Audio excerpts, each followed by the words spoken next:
بسم الله الرحمن الرحیم. با اولی مبحث از مقررات ملی ساختمان در خدمت شما هستیم. سعی میکنیم که تدریسمون رو با زبان ساده و کاملا قابل فهم ارائه بدیم. خب، قدم اول اینه که مقررات ملی ساختمان مبحث هفتم رو با ویرایش سال 1400 تهیه بکنید. یه مقدار تفاوت داره با ویرایش قبلی که مربوط به سال 92 هست. این ویرایش رو اگر دارید حتما کتابتون رو عوض بکنید. خب ببینید بچه، اونجایی که اصلا به درد نمیخوره، یعنی به درد مطالعه نمیخوره و فقط زمانتون میگیره، اون رو کلا بهتون میگم که حذف بکنید و اصلا نیازی نیست که اونو تو برنامه‌تون داشته باشید برای خوندن. ما تا صفحه 10 هیچ موضوع خاصی رو نداریم، حتی توی فهرستش هم هیچ چیزی رو نمیخواد علامت بزنید.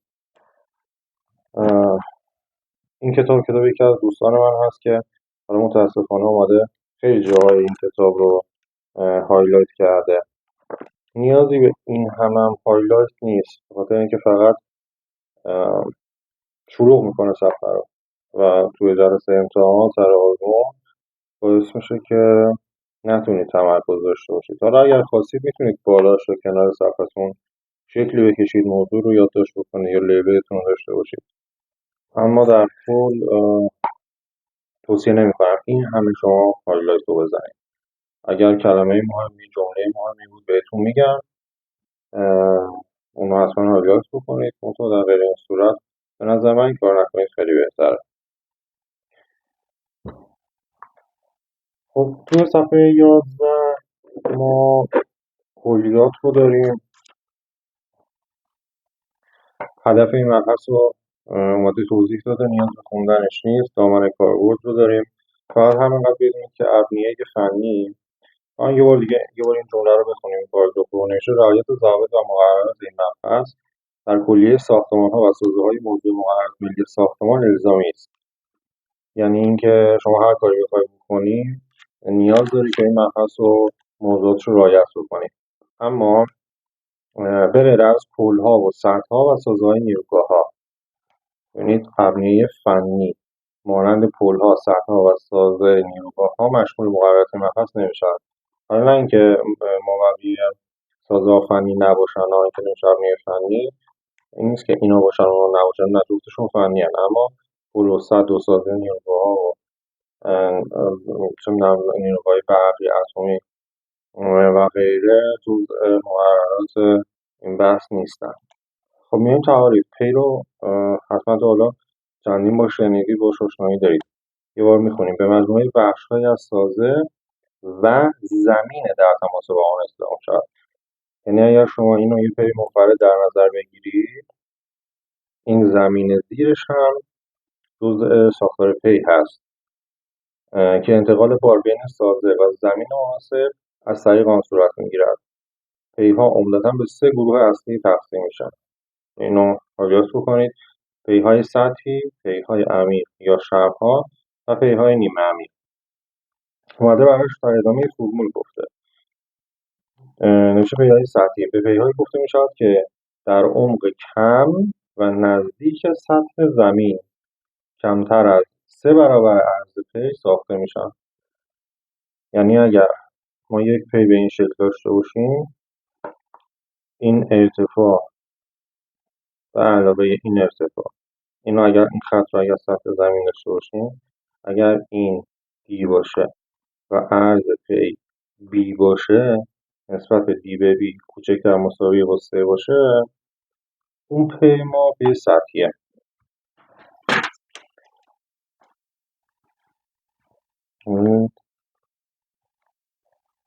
پی های سطحی گفته اگر دی ما به بی ما کوچکتر مساوی 3 باشه، اون پی ما پی سطحیه. حالا اینو میگم یه جا یادداشت بکنید.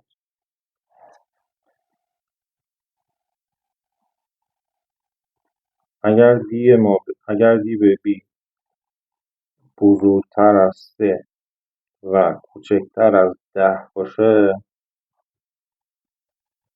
آنگاه پیمان نیمه عمیق خواهد بود. اینو بالای صفحتون بنویسید. این رو هم که هست میتونید اضافه بکنید. میریم ادامه. پیهای عمیق.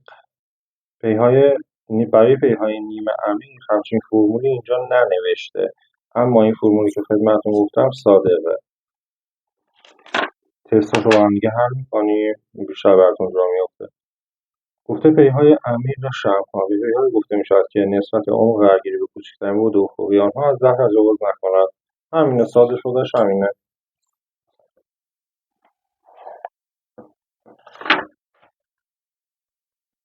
این پیها شامل انواع شمعها، دیوارک‌ها و دیوارهای جدا کننده میشوند. حالا اینا رو میتونید خودتون بخونید بچه‌ها، چیز خاصی نداره، نگران نباشید. هر موضوعی چیزی بود بهتون حتما میگم. پیهای نیمه عمیق هم گفته به پیهایی گفته میشود که حد فاصله بین پیهای سطحی و پیهای عمیق قرار دارند. حد فاصله پیهای سطحی و پیهای عمیق میشه پیهای نیمه عمیق. خود این کاملا عقلانیه دیگه. اومده تو مثلا برسه پیهای صندوقه‌ای یا صندوقچه‌ای هم جزئی از پیهای نیمه عمیقه هم که اسمش رو بدونی کافیه. خاکریزی رو توضیح داده، گفته به خاکریزی مهندسی رو توضیح داده. به خاکریزی گفته میشود که در حین ساخت تراکم و سایر مشخصات خاک کنترل میشود و میتواند بخشی از پی ساختمان در نظر گرفته شود. بله، چون مشخصات خاکش کنترل میشه، یا مثلا ساده تر بگم مثلا یه چیزی نریختن، مهندسیه. فقط این کنترله باعث میشه که مهندسی باشه. هم چیز خاصی نداره. سازهای نگهبان رو گفته، همونطور که از اسمش مشخصه داره نگهبانی و حراست میکنه از یک ساختاری. توضیح داده که به سازه های اطلاق میشود که برای نگهداری خاک به کار برده میشود. این سازه ها شامل انواع دیوارها و سیستم های نگهدارنده خاک هستند. یعنی اگر ما فرض بر این بگیم که یک کود برداری رو انجام میدیم، احتمال داره کد ما ریزش بکنه که حالا در ادامه توی بحث شغل بهتون توضیح میدم. میان دیواره های کود رو مثلا شکلی خودتون براتون بکشم و اگر یک کود برداری ما به این شکل داریم، این مقطعش باشه. اینجا ما مثلا ساختمان داریم، این اگر مثلا ساختمان ما باشه، اینجا یک خاک برداری داریم و پی ساختمان مثلا همجوار اونم این شکلی باشه. سازهای نگهبان رو چون میاد اینجا ها میزنن. اگر دیوار باشه به این شکل، اینجا دیواریش این شکلیه، دیوار میزنن که اینو نگه داره. یک نیروی رو به این خاک داره به دیواره گودمان نیرو وارد میکنه، این هم برعکس این نیرو رو به خاک برمیگردونه، اون دوم نیوتن. این هم همین شکل از این طرف. پس خواستم میگم که بر اساس این شکل بهتون میگم که سازه های نگهبان اینجا قرار میگیره. حالا ممکنه دیوار باشه، ممکنه نیلین باشه که میان اینجا رو با مشابهت صنعتی سوراخ میکنن، میلگه زد میکنن، اطرافش رو بتون میکنن. یا اینکه خرپایی باشه، یک سازه خرپایی. حالا چون تیرگیه نمیتونم تو دو بودی بهتون بکشم، استفاده از خرپا اینا رو نگه میدارن. حالا انواع مختلفی داره که جلوتر میگم. خب شنودگی چیز خاصی نداره. گفته ممکن است در بعضی از انواع آنها عناصر سازه‌ای با خاک یا سنگ ترکیب شده یا از تسلیح خاک استفاده شود. بچه‌ها تسلیح خاک هم این شکلیه. حالا اینو میام توی نما براتون میکشم. مثلا اگر این دیواره کود ماست، این نمای نمای رو به رو باشه. یه عذرخواهی بکنم، نور اون اصلا خوب نیست. و من مجبورم یه جوری بشینم که کمترین دخالت رو توی تصویر داشته باشم و انشالله تو روزهای آینده اینو موضوع رو درست میکنیم. اگر این نمای این دیواره یا این دیواره باشه و فشار بارم زیاد باشه، یعنی این ارتفاع زیادی باشه، احتمال ریزش دیواره گود باشه، معمولا توی اجرا میاد تیکه تیکه اینو برمیدارن، یعنی یه تیکه از اینجا برمیدارن، اینجا خاکه، کنارش رو میزنن یه مقدار خاک بمونه. حالا اینو محاسبات داره ها، میان مثلا اینجا رو میذارن بمونه، مثلا بعد میان اینجا رو برمیدارن. خب فضای خالی به صورت شطرنجی رو درست میکنن و به این شکل. بعد این فضای خالی رو میان مسلح میکنن و میلگه شبکه میبافن، بعد با شاتگیری رو بتون میپاشن، اینجا استوار میشه، مثلا استیبل میشه. بعد که این استوار شد، مسئله خوش شد، اون شاتگیری قشنگ خودش رو گرفت، بعد میان مثلا قسمت زیرینش رو برمیدارن، بعد اینجا رو دوباره مش میبندن، یعنی آماده شده هست توی کارگاه، قبل از اینکه این کار انجام بدن اون آماده کردن و دوباره شاتگیری رو روش انجام میدن. بعد میان قسمت های بعدی رو به این شکل، تا اینکه کل این سر میشه مسلح کردن خاک. یکی از روشاش اینه بچه، اینو گفتم، حالا یه مقدار زمان ویدیو هم زیاد میشه ولی خب باید بهتون. موضوع بعدی شناسایی ژئوتکنیکی، نشون خودتون بخونید، چیز خاصی نداره، گفته که باید ما لایه‌های خودمون رو بشناسیم. این اقداماتش 5 تا که 1. بررسی نقشه‌های زمین شناسی و زمین شناسی مهندسی با مقیاس مناسب، بررسی گزارش لایه‌های زمین در ساختمان مجاور میشه همون جایی که ساختمون همسایه هست، بازدید از برش‌ها و مقاطع موجود در خاک مورد نظر، انجام مطالعات ژئوفیزیک و ژئوتکنیک با حفر گمانه یا چاه دستی. چاه دستی همون گمانه است. نمونه‌گیری دست خورده و دست نخورده نماینده و انجام آزمایش‌های برجا و آزمایشگاهی باشد. همین که مواردش رو بدونید کفایت میکنه. ببخشید. خب داده‌های ژئوتکنیکی چیز خاصی نداره. ما یه داده داریم، یه اطلاعات داریم دیگه، این دوتا هم فرق میکنه. داده پردازش نشده، اطلاعات پردازش شده، فرقش همینه. ببینید اطلاعات ژئوتکنیکی به داده‌های ژئوتکنیکی گفتن که پردازش شدن.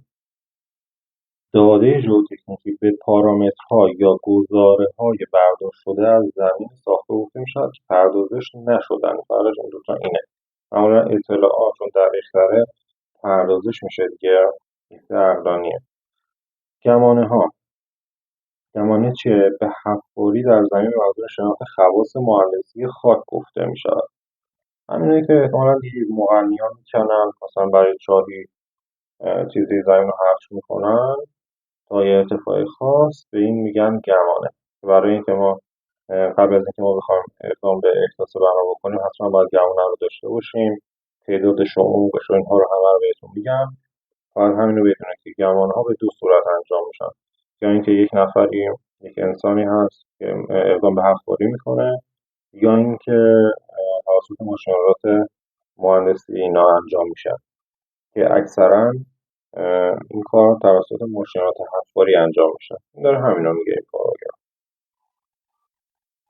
طراحی ژئوتکنیکی کلی خدمات مهندسی است که به منظور تعیین هندسه کنترل چیز خاصی نداره. زمین مناسب این هم چیز خاصی نداره. گفته که زمینی که با توجه به بارساز مورد نظر از باروری و نشست‌پذیری قابل قبول برخوردار باشد،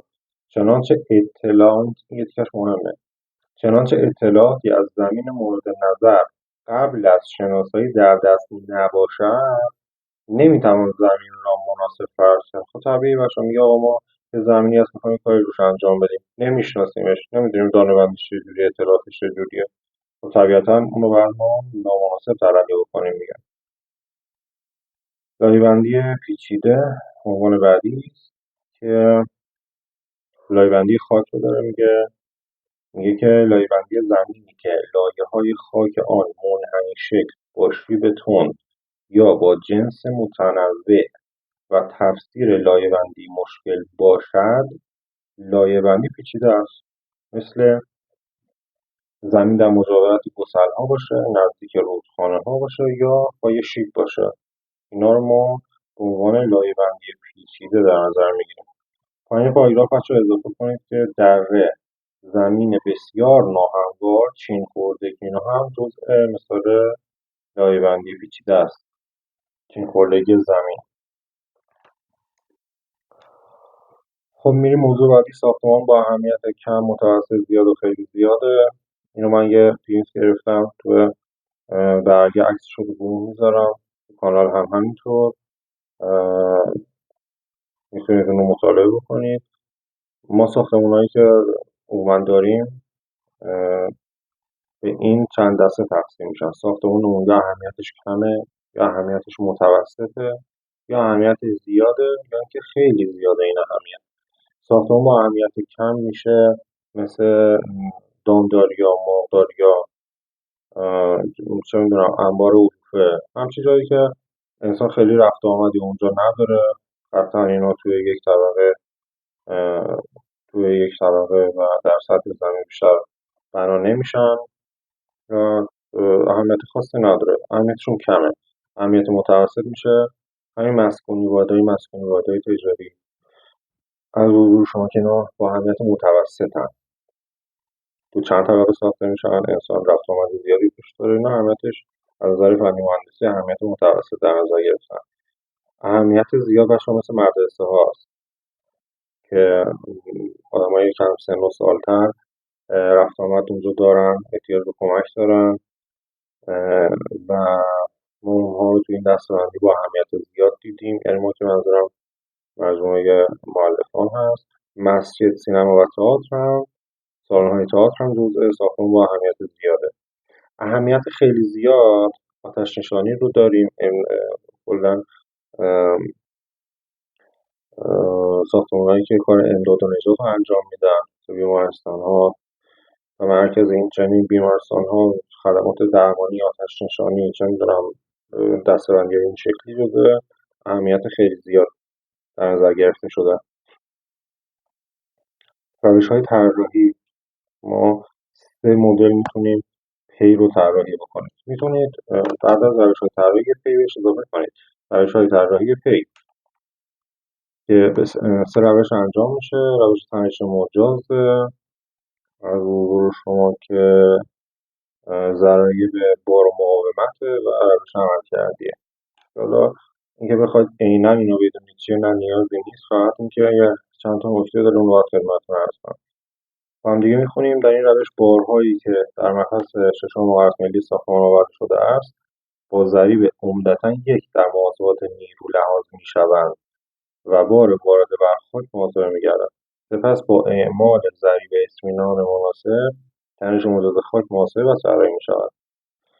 عمدتا با ضریب 1 در نظر گرفته میشن. نشست محاسبه شده باید از نشست مجاز کمتر باشد.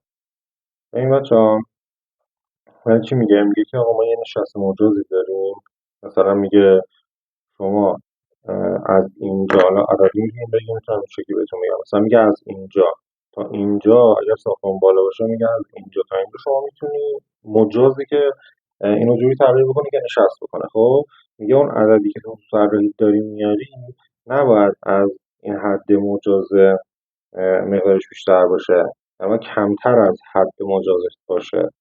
این توی خط آخر همین گفته باید از نشست مجاز کمتر باشد و بشه تنش مجاز.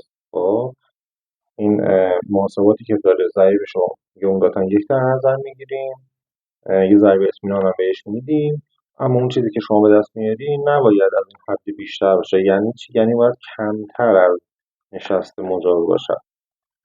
روش ضرایب بار و مقاومت از حضور شما که با هم میخونیم. در این روش 2 ضریب ایمنی برای بار و مقاومت به طور جداگانه در محاسبات حالت حدی مقاومت و بهره برداری استفاده میشه. به خاطر نداره حالت حدی مقاومت هم موقعی که طراحی اعمال میشه داخل پرانتز بنویسید طراحی شود به طراحی میشود. حالت حدی مقاومت طراحی روش حالت حدی مقاومت اولین مجموعه ضرایب در این روش اعمال ضرایب افزایش بار است و مقدار آن بستگی به میزان عدم اطمینان در برآورد مقدار بار دارد. خط پایین دومین مجموعه ضرایب کاهشی برای تقلیل مقاومت مسئله است و مقدار آن بستگی به عدم اطمینان موجود در کیفیت مسئله، نحوه اجرا و دقت دارد. من تا سوالی ندیدم که ریز بشه ریز اینا رو بگم. اومده پرسیده که روش‌های طراحی مقاومت مثلا کدام است و اینا، یعنی اینکه بخواد ریز بشه اینها رو بپرسن نه.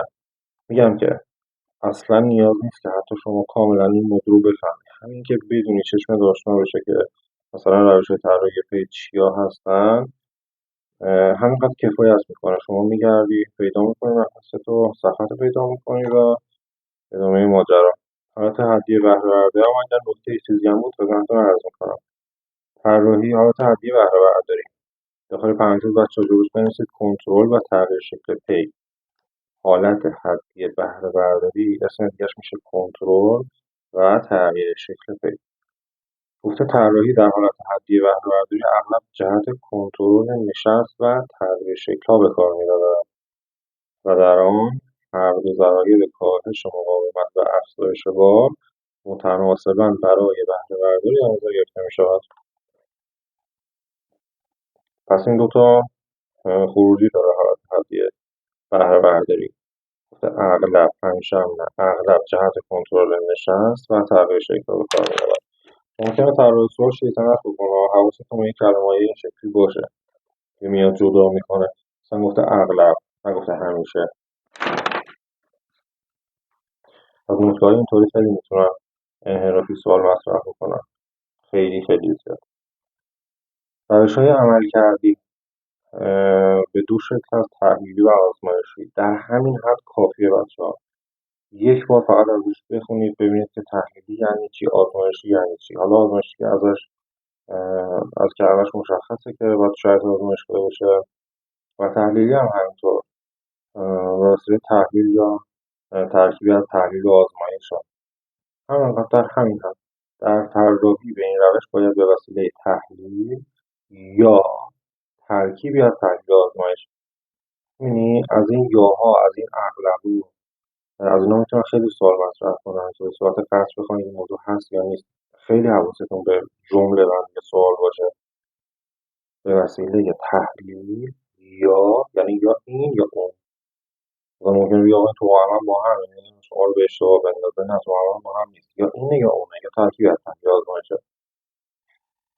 و از حضور شما که هم چیز خاصی نداره. آزمایش شرایط آزمایشگاهی و مدل سازی فیزیکی مورد استفاده برای اثبات ظرفیت عملکردی تحت بارگذاری مورد نظر باید بلند باشد که به درستی نماینگر مسائل این نکته. میگم اینا نمیتونم اینقدر ریز و به این شکل سوال بدن.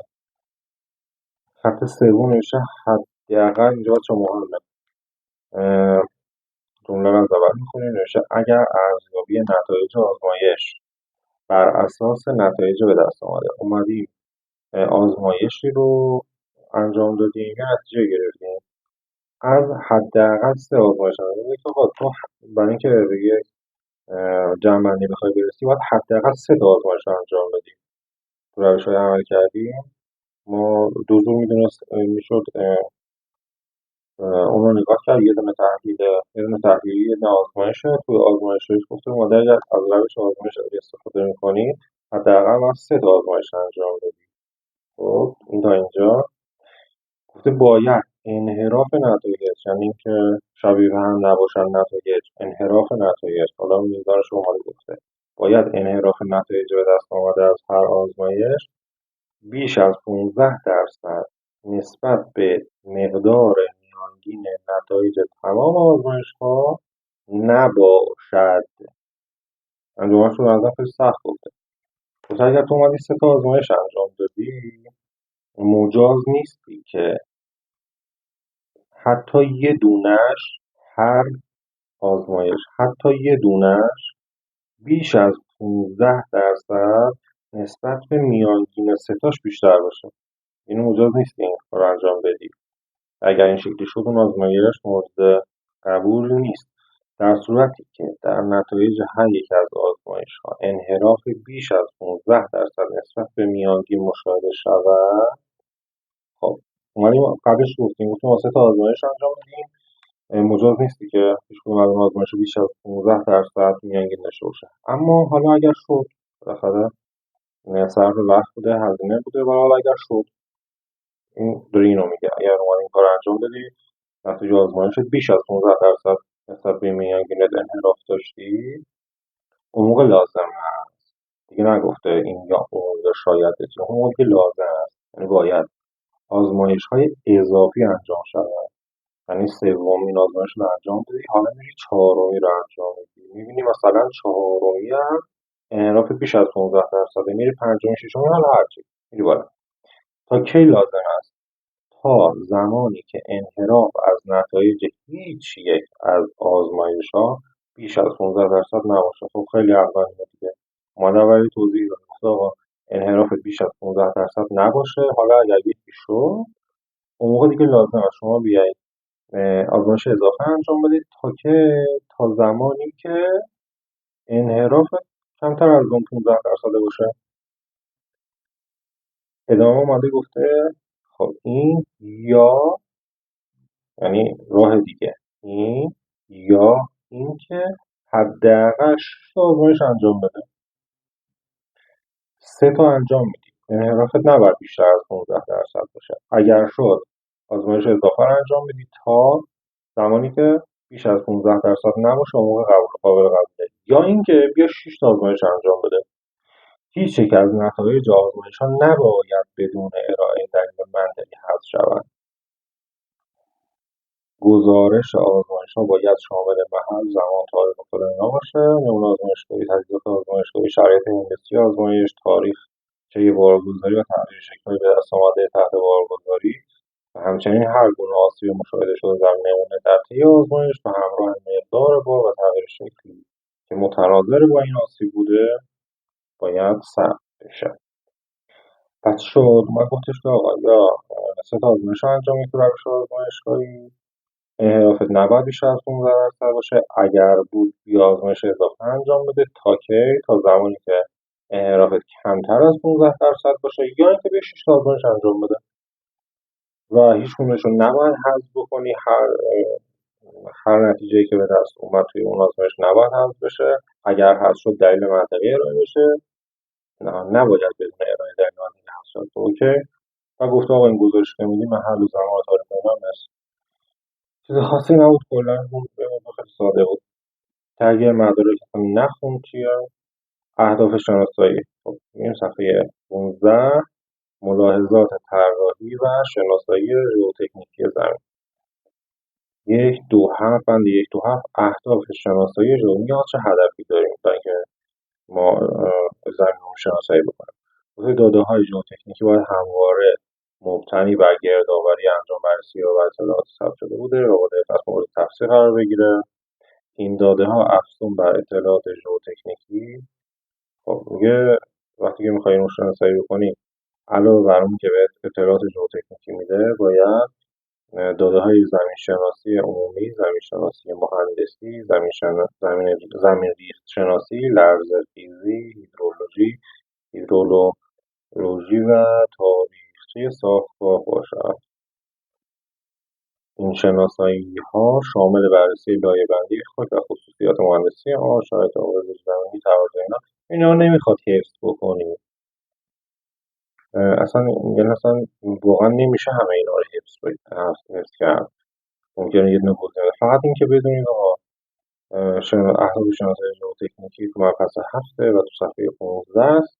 همینقدر کفایت میکنه. خب وقتی که داره در مورد ژئوتکنیک صحبت میکنه، خب مربوط به زمینه. ما تو مباحث مهندسی مالی هم چیز مشابه نداریم، مبحث مشابه نداریم. پس قطعا مبحث 7. خب فقط این که شما بیا لیبلش رو بزنیم. حالا این لیبل هم بهتون میگم چه صفحه‌ای بزنید و چی بنویسید. حالا این دوستمون چند تا اینجا داره، بقیش دارن کنده شده. خب اینا رو بهتون میگم. برنامه‌ریزی انجام شده. اینجا دارم میگم برنامه‌ریزی انجام شناسایی ژئوتکنیک زمین باید چنان انجام شود که نیازمندی‌های طراحی ساخت فلان رو فراهم کنه. اصلا نیاز نیست خب اینا رو شما وقت بذاری بخونی، اصلا نخون. حالا نمیدونم متن خودش رو این سری همه اینا رو خط کشیده. میریم بعدی، بررسی‌های ژئوتکنیکی.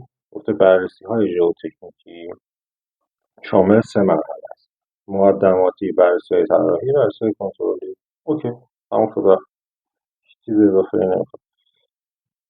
بررسی‌های مقدماتی با اهداف زیر انجام میشه. بچه‌ها اینا رو فقط میگم که شما تیترش رو بدونید، وگرنه اینکه بخواید همه رو علامت بزنید و همه رو بخونید. نه، من تا الان ندیدم سوالی هم از بررسی‌های طراحی بیاد.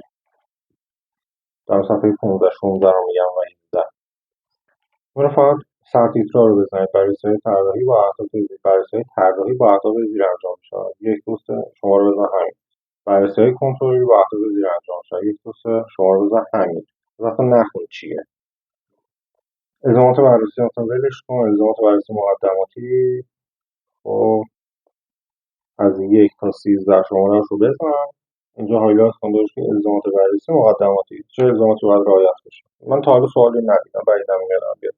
انقدر این مبحث سوال داره که اینا تو آخر چی میگن اولویت هم قرار نمیگیره.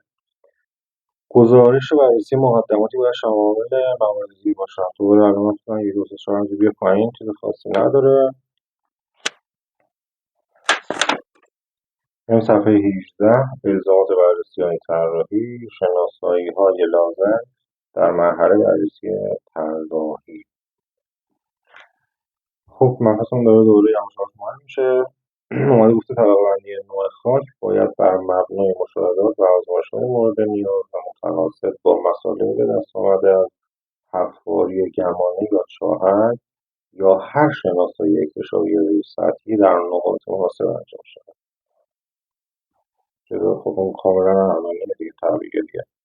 یه طبقه‌بندی نوع خاک باید ببینم، آزمایش کنم، بعد بهت بگم چیه. یا چیزایی بعدش چیز مهمی نداره. تعداد فاصله و جوانه و اینا رو همه تو جدول بهتون میگم تا انتهای صفحه. چنانچه گمان زنی به منظور ساخت یک ساختمان منفرد انجام شود، اون موقع باید این 2 تا شرط رو داشته باشه. این 2 تا نکته رو باید توش رعایت کنید. یک ساختمان منفرد میخوای گمانه بزنی، چند تا بزنم، با چه فاصله‌ای بزنم. عرض خدمت شما که اگر یک همچین زمینی داشته باشیم، بر فرض مثال این شکلی باشه، یه خب همچین زمینی رو دارم، من گمانه مثلا اینجا بزنم، اولی رو، دومی رو اینجا بزنم، سومی رو اینجا بزنم، اینا رو چجوری بزنم، با چه فاصله ای بزنم، بعد جلوتر میاد میگه با چه عمقی بزنم. همه اینا رو ما دونه دونه بررسی کردم.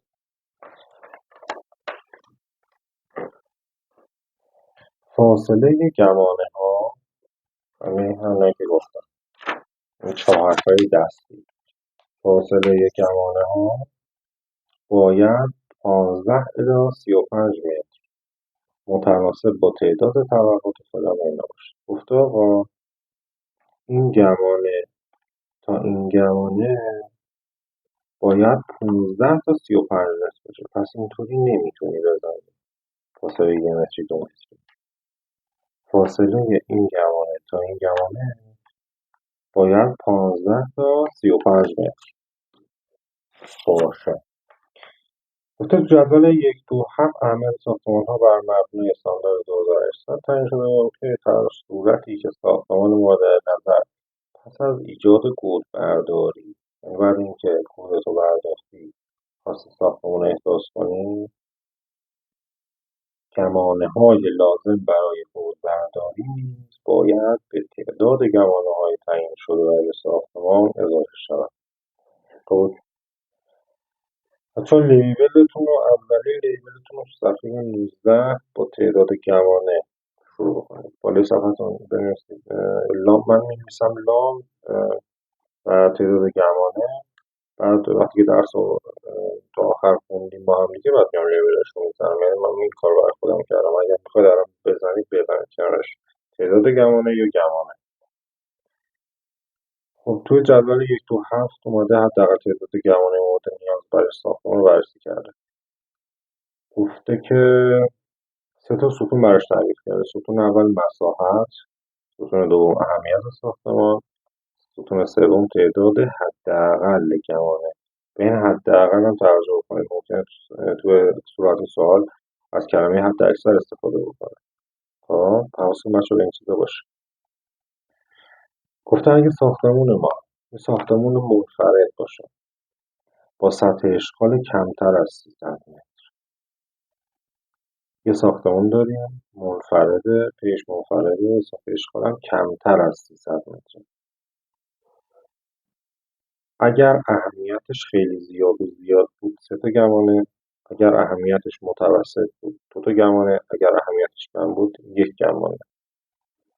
که ما عرض کردم خدمتتون، اومدم یه چارتی رو تهیه کردم که ساختمان‌هایی که اهمیت‌های مختلف رو دارن توش نوشتم و میذارم که مطالعه کنید، حتما پرینت داشته باشید.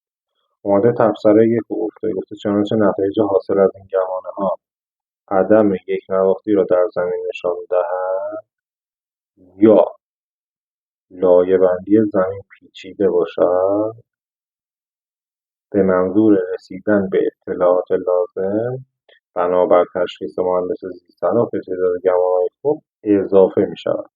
اما حداقل رو داری شما. اومدی یه زمین رو میخوای بررسی بکنی، به این نتیجه رسیدی که عدم یک نواختی داری. یعنی تو شیب تنده یا کنار رودخانه است یا گسله، یا اینکه در هر صورت عدم یک نواختی لایه‌های زمین رو داری، به این نتیجه رسیدی. یا اینکه لایه بندی زمین پیچیده است، چون خوردگی نداره. یا عدم یک نواختیه یا اینکه لایه بندی پیچیده است. اون موقع تو میای تشخیص مهندس زیست‌شناس اومده به عنوان مهندس زیست‌شناس اینو عنوان کرده. به نظر اون موقع توجه به حداقل گمانه‌ها اون اضافه میکنه. خب اوکی، چیز خاصی نیست. بچه این درست سراغ جدول. گفته اگر ساختمان منفرد داشتی سطح اشغال بین 300 الی 1000 متر بود، اون موقع خیلی زیادت میشه 4 تا، متوسطت میشه 3 تا و اهمیت ساختمانت اگر کم بود حداقل تعداد گمانه‌ات میشه 2 تا. بچه خود این اعداد روزش نیست. مثلا گفته کمتر از 300 متر. اگر طراح اومد شیطنت که خود عدد 300 رو گذاشت، چون عدد 300 بیشتر از کمتر از 300 به سطح اشغال کمتر از 300 دیگه. خب 300 که کمتر از 300 نیست که بیشتر از 300. پس میاد بین 300 الی 1000. برای 1000 هم همین شکله. تفسیرش اومده اینو گفته برای سطح اشغال بیش از 1000 متر مربع حداقل 2 گمانه به ازای 8000 متر مربع به مقادیر تعداد گمانه‌ها اضافه می‌شود، به نحوی که گمانه‌ها در یک شبکه‌بندی مساوی گمانه‌های پیچ حداقل فاصله گمانه‌ها مذکور در بند الف، یعنی 15 تا 35 متر هم باید رعایت شه و کل مساحت زمین هم پوشش ده. اوکی. چنانچه گمان زمین به منظور شناخت یک زمین برای ساختمانسازی گسترده یا انبوه‌سازی انجام شود، رعایت موارد زیر الزامی است. خب الف گفته که یه مهندس زیست‌شناس باید اونجا وجود داشته باشه. اوکی. به اومده گفته اگر منظور شناسی زمین برای ساختمانسازی گسترده ساختمان بیش از 12 طبقه بود، اون موقع تعداد گمانه‌ها بر اساس تعداد گمانه‌های همون ساختمان منفرده است. یعنی طراح اومد گفتش که یه ساختمانی داریم مساحتش مثلا بین 300 تا 1000 متره، 14 طبقه هم هست. تعداد گمانه‌اش چجوری میشه؟ چون 14 طبقه بیش از 12 طبقه است، پس همون میاد موارد و نکات ساختمان منفرد رو براش در نظر میگیریم. اوکی، حالا اینو مثالاش رو حل میکنیم براتون جا میافته. پ اگر منظور شناسایی زمین برای ساختمانسازی گسترده بین 5 تا 12 طبقه باشه، اون بیش از 12 طبقه بود. تو پ بین 5 و 12 باشه، فاصله گمانه‌ها باید 30 تا 60 متر باشه. متناسب با تعداد طبقات. اوکی، اهمیت ساختمان رو اینا که همیشه در نظر داشتیم. پس توی پ اومده گفته فاصله گمانه‌ها بین 30 تا 60 متر. ت اگر منظور شناسایی زمین در ساختمانی گسترده با ارتفاع کمتر از 5 طبقه باشه. خب بیش از 12 رو گفت، 5 تا 12 هم گفت. کمتر از 5 طبقه باشه، اومده براش T1 و T2 دیده. گفته لایه بندی اون موقع چی میشه؟ اون موقع اگه لایه بندی زمین یک نواخت بود، فاصله گمانات 50 تا 100 متره. متناسب با اهمیت ساختمان هم که همیشه بوده دیگه. گفته اگر لایه بندی زمین پیچیده بود، اون موقع فاصله حداکثر 30 متر بین گمانه‌ها قابل قبول باشه. ببین بچه‌ها، یه بحث منطقیه دیگه. اگر ما توی بررسی زمین رو به این نتیجه رسیدیم که خاک زیر این پی یک نواخته، یعنی تو با یک شرایط معقول مواجه بودی، خب 15 تا 35 متر اوکی باید رعایت بکنی. منتها اگر این لایه بندی پیچیده بود، یعنی گسل و رودخانه و فلان اینا بود، یا اینکه عدم یک نواختی رو در لایه بندی داشتی، یعنی مثلا این قسمت از زمین، مثلا اگر قسم اینجا بذاریم اسمشو بذاریم آ، اینجا بذاریم بی، اگر تو قسمت آ ما یک نوع اطلاعات و داده داشتیم و توی قسمت بی یک نوع دیگر از اطلاعات داده از زمین زیر پی داشتیم، خب طبیعیه که باید بیشتر حواسمون رو جمع بکنیم دیگه. خب دیگه اینجا میاد فاصله حداکثر 30 متر رو بین گمانه ها قابل قبول میدونیم. اوکی، برگردیم عقب. گفته تو شرایط عادی ساختمان منفرد بود 15 تا 35 متر باید باشه. خب بعد اومد اینجا جدول گذاشت، گفتش که سطح اشغال اینجوری باشه، اهمیتش اینجوری باشه، حداقل گمانه‌هات اینه. بعد اومد چند تا تبصره براش دید، گفتش که بیش از 1000 متر بود، مثلا 1002 متر بود، 2 تا گمانه به اون حداقل اضافه میکنه. مثلا 1010 متر بود همینطور.